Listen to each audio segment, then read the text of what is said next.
പുതിയൊരു വീഡിയോയിലോട്ട് എല്ലാവർക്കും സ്വാഗതം. ഇന്ന് ഞാൻ എത്തിയിരിക്കുന്നത് തിരുവനന്തപുരത്ത് നേമത്തുള്ള ഷാനു ചേട്ടൻ്റെ കെന്നലിലെ വിശേഷങ്ങളായിട്ടാണ്. ഇവിടെ ഷാനു ചേട്ടൻ പരിപാലിക്കുന്നത് കിടിലൻ അമേരിക്കൻ പുള്ളികളെയും അതുപോലെ തന്നെ ബുൾമാസ്റ്റിഫ് ഇനത്തിൽപ്പെട്ട ഡോഗ്സിനെയുമാണ്. അപ്പോൾ ഇന്നത്തെ ഈ ഒരു വീഡിയോയിൽ ഷാനു ചേട്ടൻ്റെ കയ്യിലുള്ള അമേരിക്കൻ പുള്ളികളെയും അതുപോലെ തന്നെ ബുൾമാസ്റ്റിഫിനെയും പരിചയപ്പെടാം.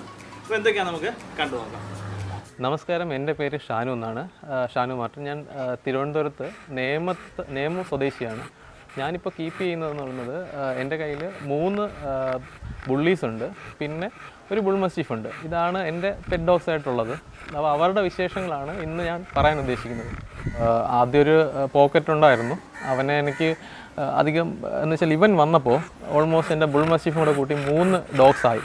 3 മെയിൽസിനെ എനിക്ക് കീപ്പ് ചെയ്യാൻ പറ്റാത്തൊരു സാഹചര്യം വന്നപ്പോൾ ഞാൻ അവനെ എനിക്ക് കൊടുക്കേണ്ടി വന്നു. എന്നാലും അവനോട് ടച്ച് ഉണ്ട്. ഇപ്പോഴും വീഡിയോ കോളും പിന്നെ വീഡിയോസും ഒക്കെ ചെയ്യുന്നുണ്ട്. ഓണർ നല്ല കോപ്പറേറ്റീവ് ആണ്.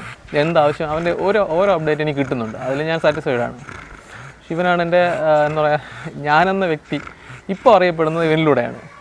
ക്യാരക്ടർ വൈസ് എന്ന് വെച്ചാൽ ബുള്ളീസ് എപ്പോഴും ഒരു കമ്പാനിയൻ ഡോഗാണ്. ഒരിക്കലും ഹ്യൂമൻ ആൻഡ് അനിമൽ അഗ്രഷൻ ഈ ബ്രീഡിൽ ഉണ്ടാവുന്നത് ഒരിക്കലും എന്താ പറയുക, ഈ ബ്രീഡിൻ്റെ ക്യാരക്ടറിസ്റ്റിക് പ്രകാരം നല്ലതല്ല. അപ്പം ഇവരെല്ലാവരും കമ്പാനിയൻ ഡോഗാണ്. ഇവൻ്റെ പേര് AK-47 എന്നാണ്. ഇവൻ USA ഇമ്പോർട്ടായ ഗാമ എന്ന് പറയുന്നൊരു ഡോഗുണ്ട്. അവൻ്റെ കുട്ടിയാണ്. ഞാൻ എടുക്കുമ്പോൾ ഇവൻ 9 മാസമായിരുന്നു. ഇപ്പോൾ ഓൾമോസ്റ്റ് 1.5 വയസ്സ് കഴിഞ്ഞു. അപ്പോൾ ഇത് അതേ കോമ്പിനേഷനിലുള്ള എന്ന് വെച്ചാൽ ഇവൻ്റെ തന്നെ ബ്രദേഴ്സ് ഇപ്പോൾ കേരളത്തിൽ അവൈലബിൾ ആണ്. ഇവൻ്റെ ഒരു ബ്രദറുണ്ട്, തൈക്കോൺ എന്ന് പറഞ്ഞിട്ട്. അവൻ അനിൽകുമാർ എന്ന് പറഞ്ഞിട്ട് ഇസ്രായേലിലുള്ള ഒരാളുണ്ട്. അവൻ കായംകുളമാണ്, അവിടെ ഉണ്ട്. പിന്നെ ഒരാൾ മോഹനൻ എന്ന് പറഞ്ഞിട്ട് പന്തളത്തുള്ള മോഹനൻ ചേട്ടൻ്റെ കയ്യിൽ ഗാമോ എന്ന് പറഞ്ഞൊരു ഉണ്ട്. ഇതെല്ലാം ഇവൻ്റെ സഹോദരന്മാരാണ്. കാരണം ആ ലിറ്റർ ഒരു നല്ല ലിറ്ററായിരുന്നു. ഓൾമോസ്റ്റ് എല്ലാ പപ്പീസും മെയിൽസും കേരളത്തിലോട്ട് തന്നെയാണ് വന്നിട്ടുള്ളത്. ഇവനെ മാത്രമാണ് എന്താ പറയുക കുറച്ച് വലുതായിട്ട് എടുത്തത്. ഇവനിപ്പോൾ എക്സോട്ടിക് എന്നൊരു ക്യാരക്ടറാണ്. മീൻസ് കാറ്റഗറിയിൽ പെടുന്നതാണ്. മൈക്രോ ആണ്. ഒരു 12.5 ആ ഒരു റേഞ്ചിൻ്റെ അകത്ത് നിൽക്കുന്ന ഡോഗാണ്. ഇവൻ്റെ ഫാദറും മദറും അത് തന്നെ ആയിരുന്നു. അതുകൊണ്ടിപ്പോൾ മീൻസ് മൈക്രോ കാറ്റഗറി തന്നെയാണ് ഇവൻ ഉള്ളത്. ഇത് ഫോൺ കളറാണ്. ഓൾമോസ്റ്റ് എല്ലാ ബുള്ളീസിലും സിമിലറായിട്ട് വൈറ്റ് പാച്ചസ് ചെസ്റ്റിൽ വരാറുണ്ട്. ഇപ്പോൾ ഇവന് വളരെ കുറവാണ്. പക്ഷേ എല്ലാ കളേഴ്സിലും ബുള്ളീസ് അവൈലബിൾ ആണ്. ഓൾമോസ്റ്റ് എല്ലാ കളേഴ്സിലും ബുള്ളീസ് അവൈലബിൾ ആണ്. മീൻസ് കളറിനും റേറ്റ് പറയുന്നുണ്ട്. ഓരോ പൊതുവെ ഇപ്പം നോർമലായിട്ട് ഇന്ത്യയിൽ കണ്ടുവരുന്നത് ഫോൺ, ബ്ലൂ, പിന്നെ ബ്ലാക്ക്, ഈ 3 കളേഴ്സ് ഇന്ത്യയിൽ കണ്ടുവരുന്നുണ്ട്. പിന്നെ ലിലാക്ക്, ഷാമ്പെയിൻ എന്നീ കളറും കണ്ടുവരുന്നുണ്ട്. അപ്പോൾ ഷാമ്പെയിനും ലിലാക്കിനും മാർക്കറ്റും ഉണ്ട്. അതിനടുത്ത റേറ്റും വരുന്നുണ്ട്. നോർമലി കാറ്റഗറീസ് എന്ന് പറയുമ്പോഴത്തേക്കും micro, pocket, standard, extreme, classic, XL, XXL ഇങ്ങനെ പോകുന്നുണ്ട്. പക്ഷേ ഇതിൽ മൈക്രോയും XXLും രജിസ്ട്രീസ് ഒന്നും അംഗീകരിച്ചിട്ടില്ല. അപ്പോൾ ഇതിൻ്റെയൊക്കെ കണക്ക് വരുന്നത് 13 തൊട്ട് ഫീമെയിൽസ് 14 തൊട്ട് മെയിൽസുമാണ് ഓരോ കാറ്റഗറിയിൽ സ്റ്റാർട്ട് ചെയ്യുന്നത്. എന്ന് വെച്ചാൽ പോക്കറ്റിൽ സ്റ്റാർട്ട് ചെയ്യുന്നത്. ഓരോ 3 ഇഞ്ചാണ് ഇവരുടെ ഒരു സ്റ്റാൻഡേർഡായിട്ട് കണക്കാക്കുന്നത്. എന്ന് വെച്ചാൽ 13 തൊട്ട് 16 വരേക്കും പോക്കറ്റ് ഫീമെയിൽസ് ഉണ്ട്. 14 തൊട്ട് 17 വരെ പോക്കറ്റിൻ്റെ മെയിൽസ് വരുന്നുണ്ട്. പിന്നെ 17 തൊട്ട് 20 വരേക്കുള്ള കാറ്റഗറിയിലാണ് ഈ പറയുന്ന ക്ലാസിക്കും സ്റ്റാൻഡേർഡും എക്സ്ട്രീമും ഒക്കെ വരുന്നത്. പക്ഷേ എക്സ്ട്രീമൊന്നും ഇന്ത്യയിൽ ഇപ്പോൾ അവൈലബിൾ അല്ല. ഇതൊക്കെ തന്നെയാണ് അവൈലബിൾ. കാരണം ഈ ഒരു വളരെ നാരോ ആയിട്ടുള്ള ചേഞ്ചസ് ആണ് എക്സ്ട്രീമും ക്ലാസിക്കും ഒക്കെ വരുന്നത്. എന്ന് വെച്ചാൽ അവിടെ മാസിൻ്റെയും അവരുടെ ബോഡി പാറ്റേണിലൊക്കെയാണ് ആ ചേഞ്ചസ് വരുന്നത്. ഞാനൊരു മെയിൽ ഡോഗിന് വേണ്ടി സെർച്ച് ചെയ്യുന്നുണ്ടായിരുന്നു. അപ്പോൾ ഇവൻ്റെ ഓണർ ഇവനെ വിൽക്കാൻ വേണ്ടി വെച്ചിരുന്നില്ല. പക്ഷേ അവൻ്റെ പ്രൊഫൈൽ പിക്ചർ, ഇവൻ്റെ ഓണറിൻ്റെ പ്രൊഫൈൽ പിക്ചർ ഇവനായിരുന്നു. ഇത് കിട്ടുമോ ഇല്ലേ എന്നുള്ള ഒരു സംശയം എനിക്കുണ്ടായിരുന്നു. അപ്പോൾ തിരുവനന്തപുരത്ത് തന്നെ എൻ്റെ ഒരു ഫ്രണ്ട് ഉണ്ട്, ഗോകുൽ എന്ന് പറഞ്ഞത്. അവനോട്ട് ഞാൻ ഇടയ്ക്കിടയ്ക്ക് പറയുമായിരുന്നു എന്നത് കിട്ടുമോ എന്ന്. പക്ഷേ ഒരിക്കൽ എൻ്റെ വേറൊരു തമിഴ്നാട്ടിലുള്ള പ്രവീൺ എന്നൊരു ഫ്രണ്ട് ഇവൻ അഡ്വാൻസ് ഇടുന്നു. അഡ്വാൻസ് ഇട്ടതിന് ശേഷമാണ് ഇവൻ സെയിലാണെന്നുള്ള കാര്യം അറിയുന്നത്. പിന്നെ പ്രവീണുമായിട്ട് സംസാരിക്കുന്നു, അഡ്വാൻസ് ക്യാൻസൽ ചെയ്യണം, ഞാൻ എടുത്തോളാം എന്നുള്ളൊരു ഇത് വന്നു. ഗുർജിത് ബാജ്പേയി എന്നാണ് ഇതിൻ്റെ ബ്രീഡറിൻ്റെ പേര്. അവനിൽ നിന്ന് എടുക്കുന്നത് 9 മാസമുള്ളപ്പോൾ ഞാൻ എടുക്കുന്നതാണ്. അവൻ്റെ കയ്യിൽ നിന്ന് ഞാൻ ബൈ എയർ ഇവിടെ കൊണ്ടുവരികയാണ് ചെയ്തത്, പഞ്ചാബിൽ നിന്ന്. ഇതിൻ്റെ ക്വാളിറ്റി എന്ന് പറയുന്നത് സത്യത്തിൽ ബുള്ളീസിൻ്റെ ക്വാളിറ്റി എന്ന് പറയുന്നത് സത്യത്തിൽ അതിനൊരു ഗാർഡ് ഡോഗ് ആയിട്ടോ അല്ലെങ്കിൽ വാച്ച് ഡോഗ് ആയിട്ടോ ഉപയോഗിക്കാൻ കഴിയില്ല. നമ്മളൊരു ആഫ്രിക്കൻ ലവ് ബേർഡ് അല്ലെങ്കിൽ കോസ്റ്റ്ലി ആയിട്ടുള്ള പാരറ്റൊക്കെ വളർത്തുന്ന അതേ ഒരു ഇതേ ഉള്ളൂ, ഒരു മാനസികമായിട്ടുള്ള ഉല്ലാസം മാത്രമേ ഇതിൽ നിന്ന് കിട്ടുള്ളൂ. പിന്നെ ഇതിൻ്റെ ഒരു ലുക്ക്, ഈ ലുക്കിൽ ഇഷ്ടപ്പെട്ടു, അങ്ങ് എടുത്തു. ബുള്ളീസ്, ഐഡൻറ്റിഫിക്കൽ ബുള്ളീസ് ഇല്ല എന്ന് തന്നെ പറയാം. ഒരേപോലുള്ള ബുള്ളീസ് വളരെ കുറവാണ്, ചില ഇല്ല എന്ന് തന്നെ പറയാം. അപ്പോൾ ഒരു ബുള്ളിയിൽ നിന്ന് വേറൊരു ബുള്ളി ഏതെങ്കിലും രീതിയിൽ വ്യത്യാസം ഉണ്ടാകും. ബുള്ളീസിനെ സെലക്ട് ചെയ്യുമ്പോൾ ഇതൊരു ഷോർട്ട് മസിൽഡ് ഡോഗാണ്. Short muscle in the sense ഇതിൻ്റെ ഈ ഫ്രണ്ട് മസിൽ വളരെ ലെങ്ത് കുറഞ്ഞൊരു ബ്രീഡായിട്ടാണ് കൺസിഡർ ചെയ്യപ്പെടുന്നത്. അപ്പോൾ അതൊന്ന് ശ്രദ്ധിക്കേണ്ടിയിരിക്കുന്നു. അപ്പോൾ ഇവിടെ ഓൾമോസ്റ്റ് ഇതിൻ്റെ ആൻസിസ്റ്റേഴ്സിൻ്റെ ഒരു റിസംബ്ലൻസ് ഇവിടെയുള്ള ബ്രീഡിങ്ങിൽ കാണുന്നുണ്ട്. മാത്രമല്ല ഈ പറയുന്ന കാറ്റഗറി ചേഞ്ചിങ്ങുള്ള ബ്രീഡിങ്ങും അങ്ങനെയൊക്കെ വരുമ്പോഴത്തേക്കും പലതരത്തിലുള്ള ഹെഡ് പാറ്റേണും കയറി വരുന്നുണ്ട്. പക്ഷേ ഷോർട്ട് മസിൽഡാണ്. എടുക്കുമ്പോൾ ഇതിന് ഒരു എക്സസൈസിൻ്റെ ആവശ്യമില്ലാതെ തന്നെ നല്ല രീതിയിൽ ഇതിൻ്റെ ബോഡി ഡെവലപ്പ് ആവും.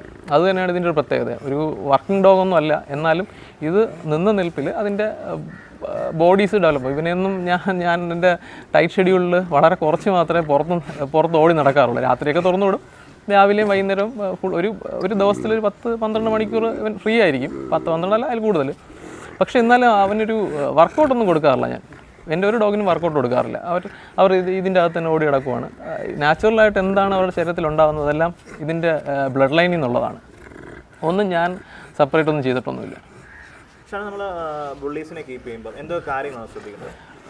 ഞാൻ പറഞ്ഞില്ല ഇത് ഷോർട്ട് മസിൽഡാണെന്ന്. അപ്പോൾ ഇതിൻ്റെ ഈ പറയുന്ന റിങ്കിൾസിൻ്റെ അകത്തോട്ട് ഫുഡിൻ്റെ പാർട്ടിക്കിൾ കയറാൻ സാധ്യതയുണ്ട്. അപ്പോൾ ഫുഡ് കൊടുക്കുമ്പോൾ ഒന്ന് ക്ലീൻ ചെയ്യേണ്ടി വരും. പിന്നെ എന്ന് പറയുന്നത് സ്കിന്നിൻ്റെ ഇഷ്യൂസ് വരാറുണ്ട്. അത് വരാതിരിക്കാൻ വേണ്ടി ക്ലീൻ സർഫസ് ഉപയോഗിക്കുക. ഓൾമോസ്റ്റ് എപ്പോഴും ക്ലീൻ ആയിട്ടുള്ള സർഫസുകൾ കീപ്പ് ചെയ്യുക.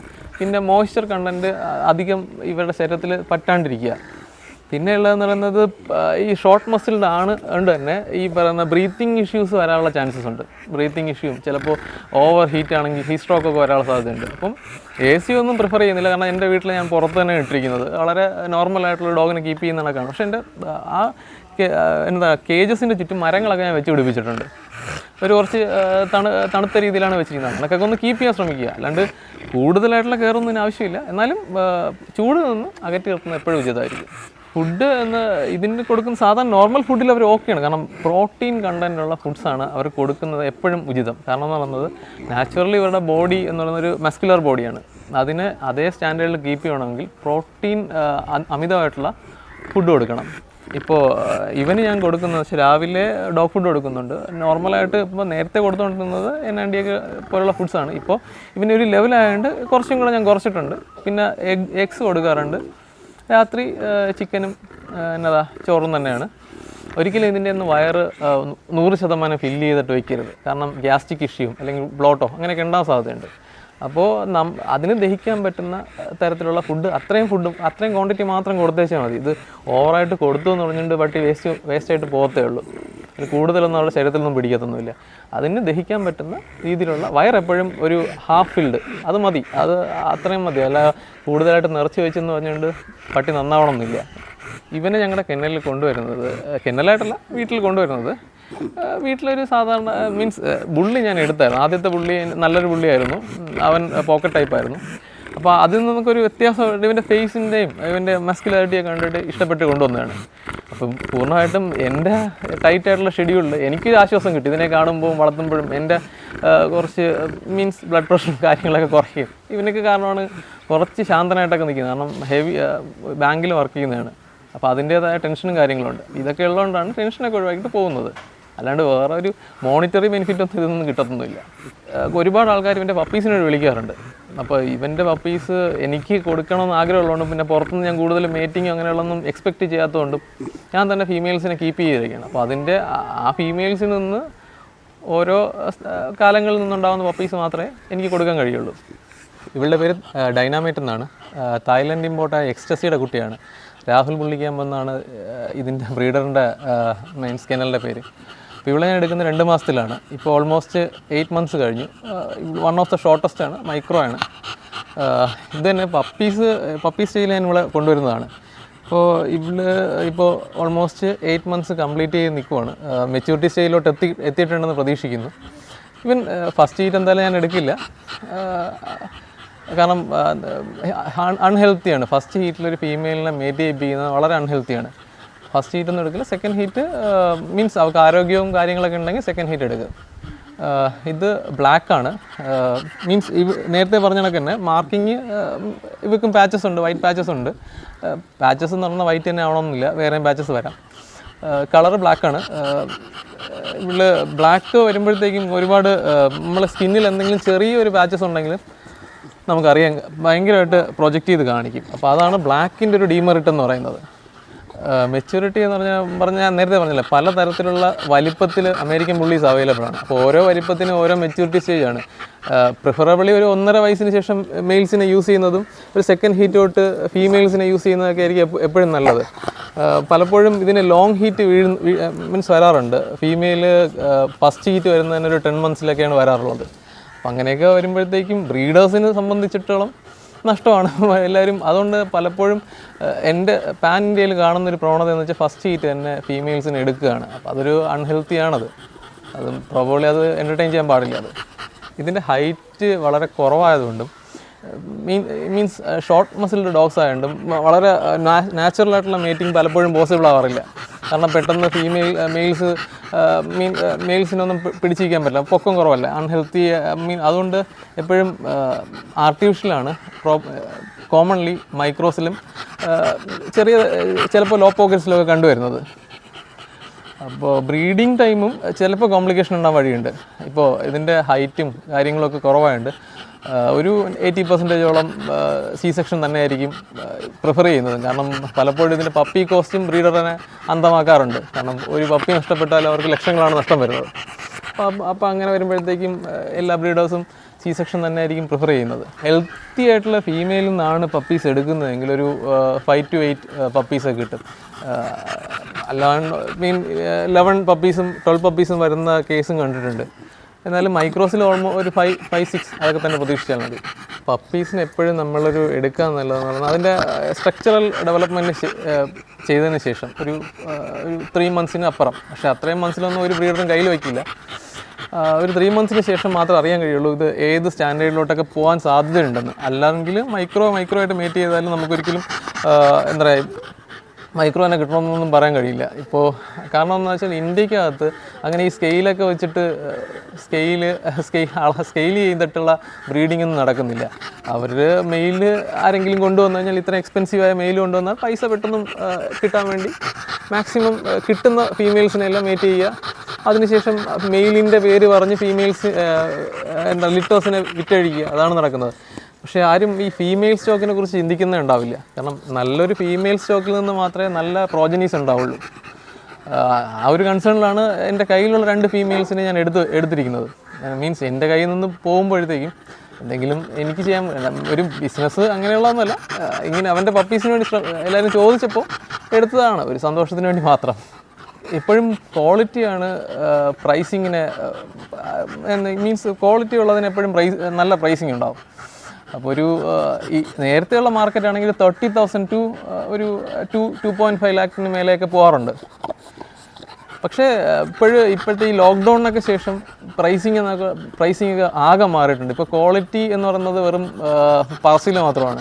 പക്ഷേ ബ്രീഡിൻ്റെ സ്റ്റാൻഡേർഡൊന്നും കീപ്പ് ചെയ്യാണ്ട് എവിടെ എന്ന് വെച്ചാൽ മീൻസ് ഒന്നെങ്കിൽ പപ്പീസ് എൻ്റയർലി പപ്പിയും ഫാദറും മദറും എല്ലാം പഞ്ചാബിലായിരിക്കും. ഇവിടെ കേരളത്തിൽ ഒരാൾ പോസ്റ്റ് ഇട്ടിട്ട് പപ്പീസിനെ സെയിൽ ചെയ്യാൻ നോക്കും. അവർ അഡ്വാൻസ് എടുക്കുന്നു. അവിടുന്ന് ഒരു 10-30,000 രൂപയുടെ പപ്പി ഇവിടെ ഒരു 60-70,000 രൂപയ്ക്ക് വരുന്നു. ഇതാണ് ഇപ്പോൾ ഇവിടെ നടക്കുന്നത്. അല്ലെങ്കിൽ പഞ്ചാബിൽ വളരെ ചീപ്പ് റേറ്റിൽ മീൻസ് മേറ്റഡ് ഫീമെയിൽസ് കിട്ടും. അതും വരുന്നുണ്ട്. ഒരുപാട് പേര് അങ്ങനെയും ശ്രമിക്കുന്നുണ്ട്. ബ്രീഡിങ് അപ്പോൾ എൻ്റെ കയ്യിൽ മെയിലുണ്ട്, അതുകൊണ്ട് ഞാൻ 2 ഫീമെയിൽ എടുത്തു. എൻ്റെ വീട്ടിൽ വന്നു കഴിഞ്ഞാൽ എൻ്റെ കസ്റ്റമറിന് എൻ്റെ മീൻസ് വരുമ്പോൾ ഇതാണ് എൻ്റെ ഫാദറും മദർ എന്ന് കാണിച്ചു കൊടുക്കാൻ പറ്റുമല്ലോ എന്നൊരു വിശ്വാസത്തിലാണ് എടുത്തത്. അത് എത്ര നാൾ എനിക്ക് കൊണ്ടുപോകാൻ പറ്റുമെന്നൊന്നും അറിയില്ല. എന്നാലും പരമാവധി നോക്കും. എൻ്റെ കയ്യിൽ നിന്ന് പോകുന്നതാണെങ്കിൽ അതിൻ്റെ ഫീമെയിലും മെയിൽ എൻ്റെ കയ്യിൽ ഉണ്ടാവുമെന്നുള്ള പ്രതീക്ഷയുണ്ട്. ഇവളുടെ പേര് ഹർഷി എന്നാണ്. ഇവള് 14 മാസം കഴിഞ്ഞിട്ടുണ്ട്. ഒരു ലിറ്റർ അവർ എടുത്തിട്ടുണ്ട്, ഫസ്റ്റ് ഹീറ്റിൽ അവർ എടുത്തിട്ടുണ്ട്. ഇവളിൽ എടുക്കാൻ കാരണം എന്ന് പറയുന്നത് ഫസ്റ്റ് ഇവരുടെ കുട്ടികൾ എല്ലാം ലിലാക്ക് കളറിൽ ഒരു 3 കുട്ടി ഉണ്ടായിരുന്നു. അപ്പോൾ ലിലാക്ക് പ്രൊഡ്യൂസൊക്കെ ചെയ്യുന്നതുകൊണ്ട് എടുത്താണ്. ഇവളുടെ ഫാദർ എന്ന് പറഞ്ഞാൽ DJ ആണ്. USA ഇമ്പോർട്ടായ DJ ആണ്. DJയുടെ ഫാദർ ബേപ്പാണ്. അപ്പോൾ ബേപ്പിൻ്റെ ഗ്രാൻഡ് ഡോട്ടറാണ്. മീൻസ് ഒരു ലെജൻഡറി ഡോഗാണ് ബേപ്പ്, അറിയപ്പെടുന്നത് USA അതിൻ്റെ ഗ്രാൻഡ് ഡോട്ടറാണ്. എടുക്കുന്നത് 13 ഇഞ്ചിന് താഴെ ഉണ്ട് എന്ന് പറഞ്ഞ അളവൊക്കെ തന്നിട്ടാണ് എടുക്കുന്നത്. പക്ഷേ ഇവിടെ വന്നു കഴിഞ്ഞപ്പോൾ പൊക്കമൊക്കെ കറക്റ്റ് ആയിരിക്കും, ഇവർ പറഞ്ഞ പോലെ 13 ഇഞ്ചിനൊക്കെ താഴെ ആയിരിക്കും. പക്ഷേ ആ ഒരു ഫീൽ ഉണ്ടാവില്ല, കാരണം കോമ്പാക്റ്റ് അല്ല അവിടെ. അപ്പോൾ ഇതൊരു മൈക്രോ എന്ന് പറഞ്ഞ കാറ്റഗറിയിൽ എനിക്ക് ഉൾക്കൊള്ളിക്കാൻ കഴിയില്ല. കാരണം പൊക്കം മാത്രമല്ല മൈക്രോസിൻ്റെ മാനദണ്ഡം, അതൊരു കോമ്പാക്റ്റ്. മൈക്രോ എന്ന പേരിൽ തന്നെ ഉണ്ട്, ഒരു കോമ്പാക്റ്റ് ആയിരിക്കണം അത്. അപ്പോൾ ഇവിടെ എത്ര കോമ്പാക്റ്റ് ഒന്നുമല്ല, കുറച്ച് ലെങ്ത് വരുന്നുള്ള പോലെ ഫീലുണ്ട്. അതുകൊണ്ട് മൈക്രോ എന്ന് എനിക്ക് പറയാൻ കഴിയില്ല. പക്ഷേ പൊക്കം കുറവാണ്, 13 ഇഞ്ചിന് താഴെ തന്നെയാണ്. പക്ഷേ എന്നാലും ഞാൻ മൈക്രോ എന്ന് പറയില്ല ഇവിടെ. അമേരിക്കൻ ബുള്ളി ഒരു എക്സ്ട്രാ ഓർഡിനറി ബ്രീഡൊന്നുമല്ല. സാധാരണ ഡോഗ്സിനെ വളർത്തുന്ന പോലെ വളരെ നോർമലായിട്ടുള്ള രീതിയിൽ വളർത്താൻ പറ്റുന്നൊരു ബ്രീഡാണ്. പക്ഷേ പ്രോട്ടീനിൻ്റെ അളവ് എപ്പോഴും നമ്മളൊന്ന് ശ്രദ്ധിക്കുക. കാരണം ഇതിന് മസ്കുലർ ഡോഗാണ്. അപ്പോൾ പ്രോട്ടീൻ അതിൻ്റെ മസിൽ ഡെവലപ്മെൻറ്റ് ആവശ്യമായതുകൊണ്ട് അതൊന്ന് ശ്രദ്ധിക്കുക. സാധാരണ ഡോഗിനെ വാക്സിനേഷൻ ചെയ്യുന്ന പോലെ പപ്പി DPയും പാവയും അതിൻ്റെയൊക്കെ വാക്സിനേഷൻ ഇതിനും എടുക്കണം. പിന്നെ ശ്രദ്ധിക്കേണ്ട കാര്യം, ഈ ഡോഗിൻ്റെ എല്ലാ ഡോഗ്സിൻ്റെയും അതിൻ്റെ സപ്ലിമെൻറ്റ് നമ്മൾ കറക്റ്റായിട്ട് കൊടുത്തിരിക്കണം. കാരണം ഡോഗിന് ഈ പറയുന്ന നമ്മൾ വീട്ടിൽ കൊടുക്കുന്ന ആഹാരം പലപ്പോഴും അതിൻ്റെ എല്ലാ കാര്യങ്ങൾക്കും എത്തണമെന്നില്ല. അതിൻ്റെ പല ഡെഫിഷ്യൻസീസ് ഉണ്ടാവും. ആ ഡെഫിഷ്യൻസി നമ്മൾ ഇറാഡിക്കേറ്റ് ചെയ്യണമെങ്കിൽ അതിൻ്റെ സപ്ലിമെൻറ്റ് കൊടുത്തു തന്നെ ആവണം. ഇപ്പോൾ സപ്ലിമെൻറ്റ് ഇൻ ദ സെൻസ് ഇത് മസ്കുലർ ബ്രീഡാണ്, ഇതിന് സ്റ്റിറോയിഡ്സിൻ്റെ ഉപയോഗം ആവശ്യമാണെന്നല്ല. മൾട്ടി വിറ്റാമിൻ, കാൽസ്യം, അതിൻ്റെ സ്കിന്നിനുള്ള സ്കിൻ കോട്ട് ഒക്കെ കൊടുക്കണം. പിന്നെ പപ്പി എടുത്ത ഒരാൾ എപ്പോഴും ചോദിക്കുന്നൊരു ചോദ്യമുണ്ട്, ചേട്ടാ ഇതിനെ എങ്ങനെ വളർത്തണമെന്ന്, എത്ര ഫുഡ് കൊടുക്കണമെന്ന്. നമ്മൾ സാധാരണ ഒരു നായ വീട്ടിൽ വളരുന്ന പോലെ പപ്പി സ്റ്റേജിൽ അതിൻ്റെ വയറ് ഒരിക്കലും നമ്മൾ ഓവർ ഫീഡ് ചെയ്യാൻ പാടില്ല. ഓവർ ഫീഡ് ചെയ്ത് കഴിഞ്ഞാൽ ദഹനം നടക്കില്ല. അപ്പം അതിൻ്റെ ഹാഫ് വയറിൽ നിർത്തിക്കൊണ്ട് നമ്മളൊരു കണ്ടിന്യൂ ആയിട്ട് ഒരു 4-5 തവണ പപ്പി സ്റ്റേജിൽ നമ്മൾ കൊടുക്കണം. കാരണം അതിനൊരിക്കലും ദഹനം ബുദ്ധിമുട്ടുണ്ടാക്കരുത്. അതിനുശേഷം കുറച്ച് അതിനെ ദഹിക്കാനുള്ള പ്രായമൊക്കെ ഒരു 2-3 മാസം ആകുമ്പോൾ പിന്നെ ഒരു 3 ടൈമൊക്കെ കൊടുക്കുക. പിന്നെ അതിനുശേഷം ഒരു 6-7 മാസം ആകുമ്പോൾ 2 ടൈമിൽ കൊടുക്കുക. കാരണം ഒരു ടൈമിൽ കൊടുക്കാതിരിക്കുക. പലരും സമയ ലാഭത്തിന് വേണ്ടി ഒരു ടൈമിൽ കൊടുക്കുന്നുണ്ട്. ഒരു ടൈമിൽ കൊടുത്താൽ നമ്മൾ ഒരു എൻ്റയർ ഡേയുടെ ആവശ്യമുള്ള ഫുഡ് ഒറ്റ ടൈമിൽ പപ്പി കൊടുക്കുവാണ്, അല്ലെങ്കിൽ ഡോഗിന് കൊടുക്കുവാണ്. അപ്പോൾ ഒരുപാട് ഗ്യാസ്ട്രിക് ഇഷ്യൂസൊക്കെ ഉണ്ടാക്കും. അപ്പോൾ പറ്റിയാൽ രാവിലെയും വൈകുന്നേരവും, ഇപ്പോൾ ഇവളുടെ പ്രായത്തിലുള്ള ഡോഗിനൊക്കെ രാവിലെയും വൈകുന്നേരം കൊടുത്താൽ മതി. അവൾക്ക് ദഹിക്കാൻ കഴിയുന്ന അവളുടെ ശരീരത്തിന് ആവശ്യമുള്ള കലോറി നമ്മൾ ഡിവൈഡ് ചെയ്ത് രാവിലെയും വൈകുന്നേരമായിട്ട് കൊടുക്കുന്നു. അത് നമുക്ക് കൊടുക്കാൻ കഴിയും. പിന്നെ ഡിവോം, നമ്മൾ എന്ത് ചെയ്താലും ഡിവോം എന്ന ബേസാണ്. ഡിവോം കൊടുക്കാണ്ട് നമ്മൾ എന്തൊക്കെ ഫുഡ് കൊടുത്താലും അത് ശരീരത്തെ പിടിക്കില്ല മാത്രമല്ല കോട്ട് കണ്ടീഷനെയൊക്കെ ബാധിക്കും. അപ്പോൾ പപ്പി സ്റ്റേജിൽ 3 months വരെ ഒരു 15 ദിവസത്തിലൊരിക്കലും, അതിനുശേഷം ഒരു 6 month വരെ 1 monthലും ഡിവോം ചെയ്യണം. പിന്നെ അതിനുശേഷം നിങ്ങൾ ഫുഡ് എന്താണ് കൊടുക്കുന്നത് അതിനനുസരിച്ചായിരിക്കും ഡിവോം ഷെഡ്യൂൾ ചെയ്യുന്നത്. നിങ്ങൾ റോ ഫീഡിങ് ആണ് നടത്തുന്നതെങ്കിൽ ഒരു 28-30 ഡേയ്സിൽ ഡിവോം ചെയ്തിരിക്കണം, റോ ഫീഡിങ് ചെയ്യുവാണെങ്കിൽ. അല്ല നിങ്ങൾ നോർമൽ ഫുഡാണ് കൊടുക്കുന്നതെങ്കിൽ ഒരു 45-50 ഡേയ്സിൽ ഡിവോം ചെയ്താൽ മതിയാവും. ഇപ്പോൾ നമ്മളുടെ ഡോഗ്സ് എന്ന് പറയുന്നത് മണ്ണിലും ഇങ്ങനെ ചെടിക്കടയിലൊക്കെ ഓടി നടക്കുന്നതാണ്. അപ്പോൾ ഞാൻ പ്രിഫർ ചെയ്യുന്നത് 1 monthൽ ഒരിക്കൽ അവരുടെ ബോഡി വെയ്റ്റിനനുസരിച്ചുള്ള ഡിവോമിങ് ചെയ്യാറുണ്ട്. ഡിവോമിങ് ചെയ്യുമ്പോഴും രാത്രിയാണ് ഞാൻ പ്രിഫർ ചെയ്യുന്നത്. കൊടുക്കുന്ന സമയത്ത് മാക്സിമം ഡിവോം ചെയ്യുന്ന സമയത്ത് ഡോഗിൻ്റെ ശരീരത്തിൽ ദഹിക്കാൻ ഡിവോമിങ്ങുള്ള മെഡിസിൻ മാത്രമേ ഉണ്ടാവുള്ളൂ. എന്നുവെച്ചാൽ രാവിലെ ഫുഡ് കൊടുത്തു കഴിഞ്ഞാൽ ഡിവോം ചെയ്യുന്ന ദിവസം ഞാൻ രാത്രി ഫുഡ് കൊടുക്കാറില്ല. ഡിവോം മെഡിസിൻ മാത്രമേ കൊടുക്കാറുള്ളൂ. അങ്ങനെ എനിക്കിപ്പോൾ സ്കിന്നിന് ഇഷ്യൂസ് ഒന്നും എൻ്റെ ഡോഗിൻ്റെ ഇതുവരെ വന്ന് കണ്ടിട്ടില്ല. ഇവരെല്ലാവരും മണ്ണിലും ചെളിയിലും തന്നെയാണ്. ഞാനിങ്ങനെ ലക്ഷറി ആയിട്ടൊന്നുമല്ല വളർത്തുന്നത്. എൻ്റെ മിതമായ പരിമിതിയിലാണ് ഞാൻ വളർത്തുന്നത്. അപ്പോൾ അതിന് നമ്മൾ ആഴ്ചയിൽ ഒരിക്കലെങ്കിലും അതിൻ്റെ ശരീരം മൊത്തം നന്നായിട്ടൊന്ന് തടവി നോക്കുക. കാരണം ശരീരത്തിൽ നമ്മൾ തടവുമ്പോൾ തന്നെ ഇതിൻ്റെ ശരീരത്തിലുള്ള ഒട്ടുമിക്ക പ്രോബ്ലം നമുക്ക് മനസ്സിലാക്കാൻ കഴിയും. തടവുമ്പോൾ തന്നെ നിങ്ങളുടെ ഡോഗുമായിട്ടുള്ള ഇൻറ്റിമസിയും കൂടും. ആഴ്ച ഒരിക്കലെങ്കിൽ തറവായിട്ടൊന്ന് തടവി നോക്കുക. 2 weeks മന്ത്ലി വൺസ് അല്ലെങ്കിൽ ട്വൈസ് കുളിപ്പിച്ചാൽ അത് മതി. അതിൻ്റെ ആവശ്യമേ ഉള്ളൂ. അല്ലാണ്ട് ഇങ്ങനെ എല്ലാ ദിവസവും കുളിപ്പിക്കുക, എല്ലാ വീക്കിലും കുളിക്കേണ്ട ആവശ്യമൊന്നുമില്ല.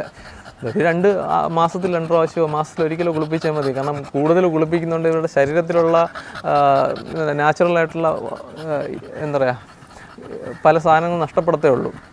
കേരളത്തിൽ ഒട്ടനവധി ബ്രീഡേഴ്സ് ഉണ്ട്. ബ്രീഡേഴ്സ് അല്ല, എല്ലാവരും ഫാമിലി ഡോഗായിട്ട് മേടിക്കുന്നതാണ്. ഫീമെയിൽസിനെ, നല്ല ഫീമെയിൽസിനെ കളക്ട് ചെയ്ത് അതിൻ്റെ ലിറ്റർ എടുത്ത് കൊടുക്കുന്നുണ്ട്. നല്ല ഡോഗ്സിന് അവൈലബിൾ ആണ് പലരും. എന്ന് വെച്ചാൽ ഇവിടുന്ന് തിരുവനന്തപുരം മുതൽ അങ്ങ് കാസർഗോഡ് വരെ ഇഷ്ടംപോലെ ആൾക്കാർ ചെയ്യുന്നുണ്ട്. ഇപ്പോൾ ഞങ്ങൾക്കൊരു കൂട്ടായ്മയുണ്ട്, അതിനകത്ത് ഞങ്ങൾ കുറച്ചധികം ആൾക്കാർ, ഇപ്പം എടുത്തു പറയാൻ കുറേ പേരുകളുണ്ട്. എന്നാലും പെട്ടെന്ന് ഓടി വരുന്നത് മനു, ലൈജു, പിന്നെ റോഷൻ, ഗോകുൽ, അനിൽ, അങ്ങനെ കുറച്ച് പേരുകൾക്ക് ഓർമ്മയുണ്ട്. കുറേ ആൾക്കാരുണ്ട്. എല്ലാവരുടെയും പേരുകൾ പറഞ്ഞു കഴിഞ്ഞാൽ നീണ്ടു പോകും.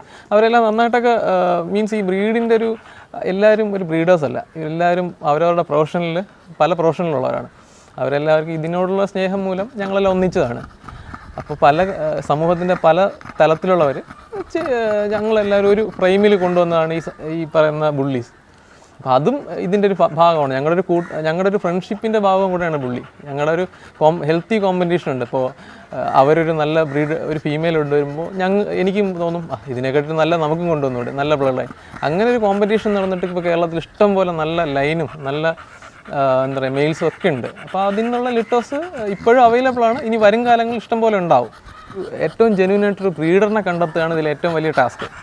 കാരണം ഒരു ബ്രീഡർ നന്നായാൽ മാത്രമേ അവൻ്റെ പ്രോഡക്റ്റ് നന്നാവുള്ളൂ. അപ്പോൾ നമ്മൾ പറയുന്നത് 7 തലമുറയുടെ ഒരു ഇൻഫ്ലുവൻസ് ഓരോ പപ്പീസിലുണ്ടാവും. പപ്പീസ് നമ്മൾ എടുത്തുകൊണ്ട് വരുന്നത് ചിലപ്പോൾ 30 ദിവസത്തിലായിരിക്കാം, ചിലപ്പോൾ 2 മാസത്തിലായിരിക്കാം. ഈ സമയത്തൊന്നും എങ്ങനെ ഇത് വളർന്ന് വരുമെന്ന് ആർക്കും പറയാൻ കഴിയില്ല. കാരണം വളരെ ക്യൂട്ടായിരിക്കും കുഞ്ഞിലെ.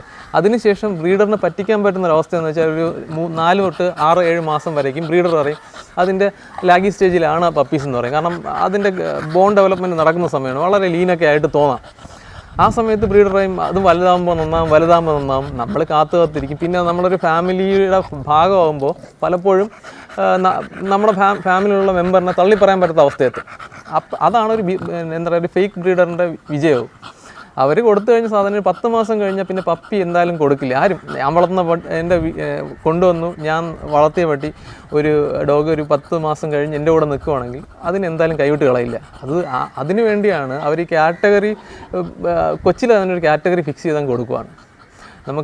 അത് നമുക്ക് ഒരു ആസ് എ ബയ്യർ നമുക്ക് മനസ്സിലാക്കണമെങ്കിൽ അതിൻ്റെ അപ്പനെ അമ്മയെ നമ്മൾ കണ്ടു തന്നെ ആവണം. അപ്പനെ അമ്മയും കാണുക, ഒരു ജെനുവിൻ ബ്രീഡറിൽ നിന്ന് എടുക്കുക. ഇതൊരു പറ്റിക്കഴിഞ്ഞാൽ അവരുടെ ഇതിനൊക്കെ പെഡിഗ്രി ട്രീസൊക്കെ അവൈലബിൾ ആണ്. നമുക്ക് അതിൻ്റെ പെഡിഗ്രിയൊക്കെ അവൈലബിൾ ആണ്. ഇതിൻ്റെ ഫാദർ ആരാണ്, മദറാണ്, ഗ്രാൻഡ് ഫാദർ ആണെന്നൊക്കെയുള്ള ഡീറ്റെയിൽസ് അവൈലബിൾ ആണ്. അതൊക്കെ നമുക്കൊന്ന് ജസ്റ്റ് ഒരു പപ്പി എന്തായാലും നമ്മൾ ഇത്രയും പൈസ കൊടുത്ത് എടുക്കുവാണ്. പൈസ കൊടുത്ത് ബ്ലൈൻഡായിട്ട് വിശ്വസിച്ചെടുക്കുന്നതിനേക്കാൾ അറ്റ്ലീസ്റ്റ് ഫാദറിനെയും മദറിനെയും കണ്ട ഒരു ജെനുവിൻ ബ്രീഡറിനെ കണ്ടെത്തുന്നതല്ലേ എപ്പോഴും നല്ലത്. പിന്നെ ഇപ്പോൾ എനിക്ക് തോന്നുന്നു ഓൾമോസ്റ്റ് എല്ലാ ലൈനുകളും ഈവൻ ഇമ്പോർട്ട് അടക്കം കേരളത്തിൽ അവൈലബിൾ ആണ്. അപ്പം നിങ്ങൾക്ക് പോയി കണ്ടെടുക്കാം എന്നുള്ളത് തന്നെയാണ് അതിൻ്റെ ഒരു പ്രത്യേകത. കാരണം നമ്മൾ എടുക്കുന്ന ഡോഗ് നമ്മുടെ ഒരു 8-10 വർഷത്തെ നമ്മുടെ കൂടെ നിൽക്കുന്നതാണ്, അല്ലെങ്കിൽ ഒരു 12 വർഷത്തോളം നമ്മുടെ കൂടെ നിൽക്കുന്നതാണ്. അതിനെ കാണുമ്പോൾ മനസ്സിലൊരു ഗിൽറ്റി ഫീലിംഗ് ഒരിക്കലും ഉണ്ടാവരുത്. കാരണം നമ്മൾ ഉദ്ദേശിച്ചതല്ലല്ലോ, അവസാനം ഇതിനെ അക്സെപ്റ്റ് ചെയ്തതാണല്ലോ എന്ന് മനസ്സിൽ തോന്നുന്നത്. അതുകൊണ്ട് എടുക്കുമ്പോൾ എപ്പോഴും ജെന്യൂനായിട്ടുള്ള ആൾക്കാരുടെ തന്നെ എടുക്കുക. ഇതെൻ്റെ ബുൾമസ്റ്റിഫാണ്. ഇവനില്ലാണ്ട് എന്താ പറയുക എൻ്റെ കെന്നലല്ല, എൻ്റെ വീട്ടിലെ ഒന്നും പൂർണ്ണമാകുന്നില്ല. കാരണം ഇവന് 28 ദിവസത്തിൽ ഞാൻ കൊണ്ടുവരുന്നതാണ്. 28 ഇപ്പോൾ അവന് 2.5 വയസ്സ് പ്രായമുണ്ട്. പേര് എൻ്റെ മോൻ തന്നെ ഇട്ട പേരാണ്, അവന് മിട്ടു എന്ന്. എൻ്റെ മോന് 2 വയസ്സുള്ളപ്പോൾ അവനെ കൊണ്ടുവരുന്നതാണ്. അവനിട്ട പേരാണ്, മിട്ടു എന്നാണ് അവനെ വിളിക്കുന്നത്. ബ്രീഡിങ്ങോ അങ്ങനെയുള്ള കാര്യങ്ങളൊന്നും യൂസ് ചെയ്തിട്ടില്ല. 2 പ്രാവശ്യം യൂസ് ചെയ്തിട്ടുണ്ട്. മീൻസ് എനിക്ക് ഇതിൻ്റെ പപ്പീസ് കിട്ടിയിട്ടുണ്ടായിരുന്നില്ല. കിട്ടിയിട്ടില്ലാന്ന് കൊണ്ടുവന്ന് തന്നില്ല, അതൊന്നും എനിക്കറിയില്ല. പിന്നെ ഞാൻ ബ്രീഡിങ്ങിനോ കാര്യങ്ങളൊന്നും യൂസ് ചെയ്തിട്ടില്ല. കാരണം ഇപ്പോൾ നോർമലി കേരളത്തിൽ ഇത് കുറവാണ്, വളരെ കുറവാണ്. ഇപ്പോൾ ഗാർഡ് ഡോഗ് എന്നൊരു പർപ്പസ് പോലും ഇപ്പോൾ അങ്ങനെ ആരും യൂസ് ചെയ്യാറില്ല. ഫാമിലി കമ്പാനിയൻ ആണ് ഇപ്പോൾ എല്ലാവരും പ്രിഫർ ചെയ്യുന്നത്. ഇവനും ഒരു നല്ല ഒന്നാന്തരം കമ്പാനിയനാണ്, നല്ല ഒരു ഫാമിലി ഡോഗാണ്. പക്ഷേ നല്ല കിടിലം ഒരു ഗാർഡ് ഡോഗാണ്. Guard dog in the sense ഇവൻ കുരയ്ക്കുവാണെങ്കിൽ നിങ്ങൾ എന്തായാലും പുറത്തിറങ്ങി നോക്കുക തന്നെ വേണം. കാരണം നോർമലി ബുൾമസ്റ്റിഫ് കുരയ്ക്കാറില്ല. ഇവൻ ആവശ്യമില്ലാണ്ട് കുരയ്ക്കത്തുമില്ല. ഒന്ന് കുരയ്ക്കുവാണെങ്കിൽ ഇതുപോലൊരു ഗാർഡ് ഡോഗ് നിങ്ങളുടെ വീട്ടിലുണ്ട്, അനോയായിട്ട് കുരയ്ക്കുവാണെങ്കിൽ പുറത്തിറങ്ങി നോക്കുക തന്നെ വേണം. ഇപ്പോൾ പലരും ചോദിക്കാറുണ്ട് എന്തുകൊണ്ട് ബുള്ളിക്ക് രജിസ്ട്രീസ് എന്ന KC അംഗീകാരം കിട്ടുന്നില്ല എന്ന്. ബുൾമസ്റ്റിഫിൻ്റെ ബ്രീഡ് തുടങ്ങുന്നതിന് 1800-കളിലാണ്. ഒരു 1924-28 കാലഘട്ടത്തിലാണ് ബുൾ മസ്റ്റിഫിന് ആദ്യമായിട്ട് രജിസ്ട്രി അംഗീകരിക്കുന്നത്. എന്ന് വെച്ചാൽ അത് ഈ ബ്രീഡ് ഉണ്ടായ ഒരു 100 വർഷത്തിനൊക്കെ ശേഷമാണ്, 100 ഇപ്പോൾ ശേഷമാണ് ഇതിന് ഒരു 100 1800 1900 ആണ് ഇതിന് അംഗീകരിക്കപ്പെടുന്നത്. അത്രയും ഒരു ബ്രീഡിൻ്റെ ഡെവലപ്മെൻറ്റും അതിൻ്റെ സ്റ്റാൻഡേർഡൊക്കെ ഫിക്സ് ചെയ്തതിന് ശേഷമാണ് ഒരു രജിസ്ട്രി ഇതിനെ അംഗീകരിക്കുന്നത് തന്നെ. വളരെ മോഡേൺ ആയിട്ടുള്ളൊരു ബ്രീഡാണ് നമ്മുടെ അമേരിക്കൻ ബുള്ളീസ്. അമേരിക്കൻ ബുള്ളീസ് ഇവൻ നമ്മുടെ ഇറ എന്ന് വെച്ചാൽ നമ്മളിപ്പോൾ ജീവിക്കുന്ന ഈ ഒരു ഇറയാണ് അമേരിക്കൻ ബുള്ളീസിന് എന്താ പറയുക ആ ബ്രീഡ് ഫോം ചെയ്തിരിക്കുന്നത്. അപ്പോൾ ആ ബ്രീഡിനെ എല്ലാ കെന്നൽ ക്ലബ്ബും അംഗീകരിക്കണം എങ്കിൽ കുറച്ചധികം സമയം ഉണ്ടാവും. കാരണം അതിൻ്റെ ബ്രീഡിൻ്റെ കാറ്റഗറൈസേഷനും സ്റ്റാൻഡേർഡും എല്ലാം ഫിക്സ് ചെയ്തിട്ട് അതിനെ ക്രോഡീകരിച്ചതിന് ശേഷം മാത്രമേ ഒരു കെന്നൽ രജിസ്റ്റർ ചെയ്യാൻ പറ്റുള്ളൂ. അപ്പോൾ അതിൻ്റേതായ സമയം എടുക്കാം. അപ്പോൾ ഇവനെക്കുറിച്ച് പറയുവാണെങ്കിൽ ഈ സാധനം ബുൾ മസ്റ്റിഫ് എന്നത് 3 കളറിൽ മാത്രമേ അവൈലബിൾ ആവുള്ളൂ. Red, phone, brindle. ഇത് ഫോൺ കളറാണ്. ഒരു 27 ഇഞ്ച് ഹൈറ്റ് വരേക്കും മെയിൽ പൊക്കം വയ്ക്കാറുണ്ട്. ഒരു 60 കിലോഗ്രാം മാക്സിമം ആണ് ഒരു മെയിലിൻ്റെ മാക്സിമം വെയിറ്റ് വരുന്നത്. വളരെ ലോയലാണ്. വളരെ ലോയലെന്ന് പറയുന്നത് ഇവൻ നമ്മൾ തമ്മിലുള്ള ഡിസ്റ്റൻസ് ഇത്രയല്ലേ ഉള്ളൂ, എന്നിട്ടും ഇവൻ വളരെ ഇങ്ങനെ എന്നോട് മാത്രമാണ് നിൽക്കുന്നത്. ഒരിക്കലും നമ്മൾ നിൽക്കുമ്പോൾ അഗ്രസീവോ അങ്ങനെയൊന്നുമല്ല. അവൻ അഗ്രസീവ് അല്ല. പൊതുവേ ഇവിടെ എൻ്റെ കുഞ്ഞ് വളർത്തുന്നതുകൊണ്ട് അവൻ അഗ്രസീവ് ഒന്നുമല്ല. ഇവർ തമ്മിൽ നന്നായിട്ട് അടിവിടും. കാരണം വേറൊരു ഡോഗ് ബെയർ ചെയ്യുന്നതിനെക്കാട്ട് കൂടുതൽ പെയിൻ ഇവർ ബെയർ ചെയ്യും. അപ്പോൾ കുട്ടികളുമായിട്ട് വളരെ ലോയലായിരിക്കും. പക്ഷേ ഇവൻ്റെ ഹൈറ്റ് കാരണം ഈ കൊച്ചു കുട്ടികളെ കൂടെ ഒന്നും വിടാൻ പറ്റില്ല. കാരണം ചാടുമ്പോഴത്തേക്കും തട്ടി മറിഞ്ഞ് വീഴാൻ വഴിയുണ്ട്. കുറച്ച് പാടുമാണ് ഇവനിൽ നിന്ന് രക്ഷപ്പെടാനും. വളരെ സ്ട്രേഞ്ചേഴ്സിനോട് അഗ്രസീവായിരിക്കും. പക്ഷേ നമ്മളൊന്ന് ഇൻട്രൊഡ്യൂസ് ചെയ്ത് കഴിഞ്ഞാൽ വളരെ പാവമാണ്. പിന്നെ ഇവൻ്റെ പ്രത്യേകത എന്ന് പറയുന്നത് മീൻസ് ഈ ബ്രീഡിൻ്റെ പ്രത്യേകത എന്ന് വെച്ചാൽ പപ്പിയുടെ എണ്ണവും കൂടുതലായിരിക്കും. മീൻസ് ഒരു മസ്റ്റിഫ് ടൈപ്പ് ആണ് എങ്കിലും ലാർജ് ഡോഗ് കാറ്റഗറിയിലാണ് ഇതിനെ പെടുത്തുക. കാരണം മസ്റ്റിഫിൻ്റെ അമാനുഷികമായ വലിപ്പമൊന്നും പറയാൻ പറ്റില്ല. ഒരു 27 ഇഞ്ച് ഹൈറ്റ്, ഒരു 60 കിലോഗ്രാം വെയിറ്റ്, അത്രയൊക്കെ ഉള്ളൂ. ഒരു ഇതിനെ ബ്രീഡ് ചെയ്യിപ്പിച്ചിരിക്കുന്ന തന്നെ എന്താ പറയുക, ഇംഗ്ലീഷ് മസ്റ്റിഫും ഓൾഡ് ഇംഗ്ലീഷ് ബുൾഡോഗും തമ്മിലുള്ള മീറ്റിങ്ങിൽ ഉണ്ടാക്കിയെടുത്ത സാധനമാണ്. അപ്പോൾ ഓൾഡ് ഇംഗ്ലീഷ് ബുൾഡോഗിൻ്റെ അഗ്രസീവ്നെസ്സും ഇംഗ്ലീഷ് മസ്റ്റിഫിൻ്റെ ഒരു കാംനെസ്സും ഈ ഇതുങ്ങൾക്കുണ്ട്. ഇവർ ഇതിൻ്റെ ബ്രീഡ് ഉണ്ടാക്കിയത് തന്നെ നമ്മുടെ ഗാർഡ് പർപ്പസിന് വേണ്ടിയാണ്. എക്സ്ട്രീംലി കാമായിട്ട് ഗാർഡ് ചെയ്യാൻ വേണ്ടിയാണ് ഇവർ. അതുകൊണ്ട് ഇവരുടെ കുര വളരെ കുറവായിരിക്കും. അലേർട്ടായിരിക്കും. പക്ഷെ എന്നാൽ ഇവൻ വളരെ അഗ്രസീവ് ആയിരിക്കില്ല. കടിക്കാൻ വേണ്ടിയൊന്നും വളർത്തുന്നൊരു ബ്രീഡല്ല. പക്ഷേ ഇവൻ നോക്ക് ഡൗൺ ചെയ്യും. ഒരു സ്ട്രേഞ്ചർ വന്നാൽ ചിലപ്പോൾ നോക്ക് ഡൗൺ ചെയ്യാം. പക്ഷെ കടി അങ്ങനെയൊന്നും പ്രതീക്ഷിക്കരുത്. ഈ ഒരു ഇൻറ്റിമിഡേറ്റിംഗ് ലുക്കിൽ ആൾക്കാർ പേടിച്ചാലേ ഉള്ളൂ. ഷോർട്ട് മസിൽഡായ ഡോഗുകളുടെ ഒരു ബ്രീത്തിങ് പ്രോബ്ലവും ബുൾ മസ്റ്റിഫിന് ഉണ്ടാവില്ല. കാരണം ഷോർട്ട് മസിൽഡാണെങ്കിലും അവൻ മീൻസ് അവൻ്റെ ഹെഡിനനുസരിച്ചുള്ള ഷോർട്ട് മസിലിൽ എന്താ ലെങ്ത് മാത്രമാണ് ഉള്ളത്. അതുകൊണ്ട് വേറെ ബ്രീത്തിങ് ഇഷ്യൂ നമ്മുടെ ക്ലൈമറ്റിന് വളരെ യോജിച്ച ഡോഗാണ്. പിന്നെ നോർമലി ഇതിൻ്റെ ബ്രീഡിങ്ങോ കാര്യങ്ങൾക്കോ ഒന്നും പാടില്ല. പക്ഷേ ഇപ്പോൾ ഇവർ വളരെ എന്താ പറയുക വളരെ കുറവാണ് കേരളത്തിൽ ബ്രീഡ് ചെയ്യുന്നതും. അതെന്താണെന്ന് അറിയില്ല. പിന്നെ സ്കിൻ ഇഷ്യൂസ് ഇവർക്ക് വരാൻ സാധ്യതയുണ്ട്. അപ്പോൾ അതൊന്നും നോക്കണം. എൻ്റെ ബുള്ളീസ് ഞാൻ പറഞ്ഞില്ലായിരുന്നോ, ബുള്ളീസ് കൂടുതൽ മീൻസ് എക്സസൈസോ കാര്യങ്ങളൊന്നുമില്ലെന്ന്. പക്ഷേ ഇവർ 3 പേരെ അഴിച്ചു വിട്ട് കഴിഞ്ഞാൽ ഇവരുടെ കൂടെ ബുള്ളീസിൻ്റെ കൂടെ ഒന്നും ചെയ്യത്തൊന്നുമില്ല കേട്ടോ. ആഹാരം കഴിക്കുന്നവർ ഒരുമിച്ചാണ്. പക്ഷെ വേറെ പ്രശ്നങ്ങളോ ഒന്നുമില്ല. അങ്ങോട്ടും ഇങ്ങോട്ടുള്ള ഡോഗ് അഗ്രഷൻ ഇല്ല, വേറെ പ്രശ്നങ്ങളൊന്നുമില്ല. വളരെ കാമായിട്ടുള്ള ബ്രീഡാണ് ഇവൻ. എന്ന് വെച്ചാൽ നിങ്ങൾക്ക് വലിയ യാർഡുണ്ട്, വലിയ ഫാമുണ്ട് എങ്കിൽ മസ്റ്റിഫ് നല്ലൊരു ചോയ്സാണ്. പക്ഷേ ഇവൻ അപ്പാർട്ട്മെൻറ്റിൽ കൊള്ളില്ല എന്ന് പറയാൻ പറ്റില്ല. അപ്പാർട്ട്മെൻറ്റ് ഫ്രണ്ട്ലി ആണ് ഡോഗ്. ഇവനെ ആദ്യമായിട്ട് ആഫ്രിക്കയിലെ എന്ന് വെച്ചാൽ ഇംഗ്ലണ്ടിൽ നിന്ന് ആഫ്രിക്കയിലെ ഗോൾഡ് മൈൻസ് കീപ്പ് ചെയ്യാൻ കൊണ്ടുപോയിട്ടുണ്ട്. അങ്ങനെയാണ് പുറത്തോട്ടുള്ള ഇവൻ്റെ സഞ്ചാരം തുടങ്ങുന്നത്. അപ്പോൾ വലിയ ഹ്യൂജ് ഏരിയ കവർ ചെയ്യാൻ തന്നെയാണ് ഇവനെ ബ്രീഡ് ചെയ്യിപ്പിച്ചിട്ടുള്ളത്. അപ്പോൾ നിങ്ങൾക്ക് ചെറിയ ഏരിയയിലാണെങ്കിലും അവൻ ഓക്കെയാണ്. പക്ഷേ ഇത്രയും വലിയ ഒരു ബോഡിയുള്ളൊരു ജീവിയെ നിങ്ങൾക്ക് എന്തായാലും ഒരു ചെറിയ സ്ഥലത്ത് ഒതുക്കി നിർത്താൻ പറ്റില്ല. അപ്പോൾ അതിനനുസരിച്ചിട്ടുള്ള വാക്കിങ്ങോ ഡെയിലി ഒരു ½ ആൻ അവർ വാക്കിങ്ങിന് ഇനഫാണ്. പിന്നെ ഫുഡിൻ്റെ കാര്യത്തിലും ഭയങ്കരമായിട്ടുള്ള ലാവിഷ് ഫുഡൊന്നും കഴിക്കത്തൊന്നുമില്ല. അവരുടെ ജനറ്റിക് ആയിട്ടുള്ള ശരീരമാണത്. അപ്പോൾ ഇത്രയും ശരീരം കിട്ടാൻ വേണ്ടി ഇത്രയും ഫുഡ് കൊടുക്കണമെന്നില്ല. അവൻ സാധാരണ നോർമലായിട്ടൊരു ഡോഗ് കഴിക്കുന്ന ഫുഡ് തന്നെ അവനും കഴിക്കത്തുള്ളൂ.